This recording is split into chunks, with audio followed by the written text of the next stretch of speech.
এই পাখিটা নিজের পালক তুলে তার মালিকের মাথায় সুন্দর করে ডিজাইন করে দেয়। তারা প্রথম যখন পাখিটাকে খুঁজে পেয়েছিল তখন তার শরীরে কোনো পালক ছিল না।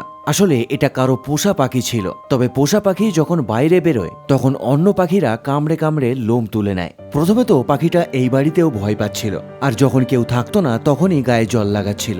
তবে তারা ধৈর্য ধরে এবং পাখিটার যত্ন করতে শুরু করে। প্রায় 1 বছর পরে পাখিটার আবার নতুন পালক গজিয়ে যায় এবং তারপর থেকে সে প্রতিদিন স্নান করত নিজেকে পরিষ্কার পরিচ্ছন্ন রাখার জন্য। হয়তো নতুন পালক পেয়ে সে আর এই পালকগুলোকে হারাতে চাইছিল না। এজন্য বারবার আয়নার সামনে গিয়ে নিজেই নিজের সৌন্দর্য দেখত, আর নিশ্চিন্ত হলে সে তার মালিকের কাঁধে উঠে বসে থাকত। তারাও পাখিটার জন্য নতুন নতুন খেলনা এনে দিত, যাতে সে একটু রিল্যাক্সড এবং কনফিডেন্ট ফিল করতে পারে।